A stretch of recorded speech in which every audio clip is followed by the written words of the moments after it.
சாந்தி. அவ்யக்த சமிகை 9 டிசம்பர் 2024.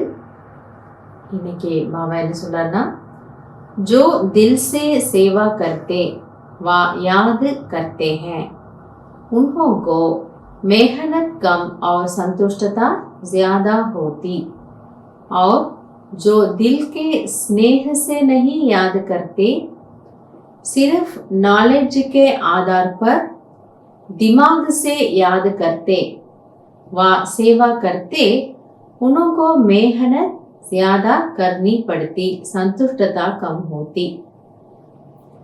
பாபா என்ன சொல்றாருன்னா, சேவையாக இருந்தாலும் சரி அல்லது சுயத்திற்கான முயற்சி புருஷார்த்தமாக இருந்தாலும் சரி, யார் அதை மனதார விருப்பத்தோட ஆசைப்பட்டு ஆர்வத்தோட செய்யறாங்களோ அவர்களுக்கு உழைப்பு குறைவு. அதாவது எப்படி லௌகீகத்துல நமக்கு ஏதோ ஒரு காரியம் பிடிச்ச காரியம் செய்தோம் அப்படின்னா அதை மணிக்கணக்காக செய்வோம். எவ்வளோ நேரம் செஞ்சாலும் நம்ம அதை களைப்படைய மாட்டோம், டயர்டாக மாட்டோம், சந்தோஷமாக செய்வோம், அதை என்ஜாய் பண்ணுவோம். அதே போல தான் இங்கேயும் சொல்கிறாரு பாபா, யார் ஒருத்தர் மனசார சேவை செய்கிறாங்களோ, உள்ளபூர்வமாக அன்போட பாபான்னு நினைக்கிறாங்களோ அவங்களுக்கு எதுவுமே உழைப்பாக தெரியாது. ஆனால் யார் புத்திபூர்வமாக வெறும் ஞானத்தின் ஆதாரத்தினால முயற்சி செய்கிறாங்களோ, சேவா பண்ணுறாங்களோ அவங்களுக்கு இதெல்லாம் ரொம்ப கடுமையான உழைப்பு போல தோணும். அந்த உள்ளபூர்வமான ஒரு ஆர்வம் இல்லாமல் செய்யும் பொழுது அதில் அவர்களுக்கு திருப்தி அதிகம் கிடைக்கிறது இல்லை. எப்பவுமே ஒரு திருப்தியற்ற நிலையில அவங்க இருக்காங்க. चाहे सफलता भी हो जाए तो भी दिल की संतुष्टता कम होगी.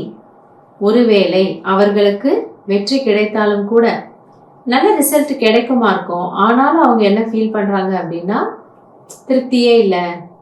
ஏன்னா அதை அவங்க என்ஜாய் பண்ணி செய்யலை, அதனால நல்ல ரிசல்ட் பாபா கொடுக்குறாரு, பட் அவங்களுக்கு அதில் குஷி வரமாட்டேங்குது. यही सोचते रहेंगे हुआ तो अच्छा, लेकिन फिर भी ऐसे करते रहेंगे, और दिल वाले सदा संतुष्टता के गीत गाते रहेंगे. ஆக அவர்கள் இப்படி யோசிப்பார்கள், நல்லாதான் இருந்தது ஆனா என்னமோ தெரியல, நல்லா இருந்தது ஆனா தெரியல. இந்த ஆனா தெரியலங்கிறதா என்னவா, அதிருப்தியினுடைய வார்த்தைகள். ஏன் அதிருப்தினா அவங்களுக்கு குஷி இல்லை. உண்மையில சேவை நல்லா நடந்திருக்கும், எல்லாருலயும் அதற்கான ஒரு நல்ல பலன் எல்லாருக்கும் கிடைச்சிருக்கும், பட் அவங்களுக்கு அதுல குஷி இல்லைன்றதுனால ஒரு திருப்தி இல்லாதவே இருப்பாங்க. இன்னும் கொஞ்சம் இப்படி இருந்தா நல்லா இருந்திருக்கும், ஏதோ ஒன்று சொல்லுவாங்களாம். அதனாலதான் பாபா சொல்றாரு, உள்ளபூர்வமாக செய்பவர்கள் திருப்தியாக இருப்பார்கள், அவர்களுடைய மனசுல இருந்து திருப்தியினுடைய பாடல் ஒலிக்கும்.